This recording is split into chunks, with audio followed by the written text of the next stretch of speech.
तो दोस्तों, कथा की शुरुआत कुछ यूं है। एक बार नारद जी घूमने निकले। घूमते घूमते वो धरती पर आ पहुंचे। आकर के उन्होंने क्या देखा कि धरती पर मनुष्य काफ़ी पीड़ित है, अनेक दुखों से ग्रस्त है। इतनी चिंताएं, इतनी पीड़ा, यह देखकर नारद जी काफ़ी व्यथित हुए और वह विष्णु लोक गए और वहाँ भगवान श्री विष्णु को पूरा वृत्तांत बताया और पूछा कि हे भगवान, धरती पर व्यक्ति इतना चिंतित क्यों है, मनुष्य इतनी समस्याओं से क्यों जूझ रहा है, उनका समाधान का कोई उपाय बताइए। भगवान श्री विष्णु ने नारद जी को श्री सत्यनारायण कथा और व्रत का उपाय बताया और कहा कि जो व्यक्ति यह कथा और व्रत करेगा वह सारे दुखों से मुक्त होगा और सुखमय जीवन जिएगा। तो दोस्तों, मेरा ये मानना है कि भगवान ने नारद जी को सत्यनारायण कथा और व्रत नहीं, बल्कि कथा के माध्यम से मनुष्य सही व्यवहार करके अलग अलग समस्याओं से किस तरह समाधान पा सकता है या गलत आचरण करके किस तरह अपनी समस्याओं को निमंत्रित करता है, यह उदाहरण सहित समझाया है। तो आइए देखते हैं कि सत्यनारायण की कथा हमारे जीवन से किस तरह से जुड़ी हुई है। तो सबसे पहले कथा है एक निर्धन ब्राह्मण की। काशीपुर नगर में एक निर्धन ब्राह्मण भूखा प्यासा भिक्षा मांगकर किसी तरह अपने जीवन का व्यापन करता है। भगवान विष्णु को तरस आता है और एक दिन वह एक बूढ़े ब्राह्मण के रूप में उनके सामने आते हैं और उनसे सारा वृत्तांत पूछकर उन्हें सत्यनारायण की कथा और व्रत करने का सूचन करते हैं।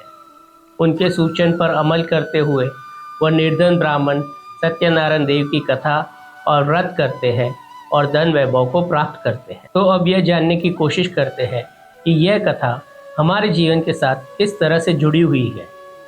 तो दोस्तों, गौर करने की बात यह है कि भगवान कभी भी अपने वास्तविक स्वरूप यानी शंख, चक्र या गदा लेकर के हमारे सामने उपस्थित नहीं होते। वह हमेशा बेस बदल कर आते हैं। कभी बुजुर्ग के रूप में, हमारे माता पिता, दादा दादी, नाना नानी, चाचा चाची के रूप में आते हैं, लेकिन हम हमारे बीच रहे ये भगवानों को पहचान नहीं पाते और मंदिर मंदिर भटकते रहते हैं, यह सोचकर कि भगवान वास्तविक रूप में हमें दर्शन देंगे और हमारी समस्याओं का निवारण करेंगे।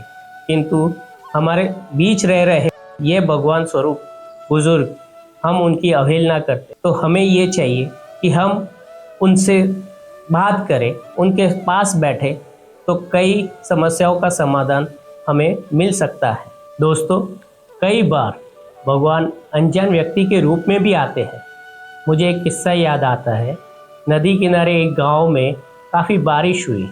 बारिश की वजह से बाढ़ आने की संभावना बढ़ गई। लोग गांव छोड़कर जाने लगे और तब एक बैलगाड़ी वाले की दृष्टि मंदिर में बैठे पुजारी की तरफ पड़ी। उन्होंने पुजारी से कहा, आप हमारे साथ आइए।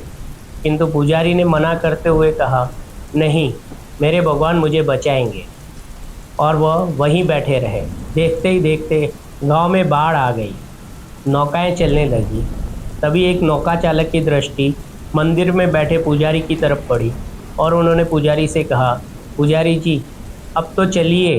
तो पुजारी ने मना करते हुए कहा, नहीं बेटा, मुझे मेरे भगवान बचाएंगे, आप जाइए। फिर पानी का स्तर बढ़ गया, मंदिर में पानी आ गया। पुजारी जी मंदिर के शिखर पर जा बैठे।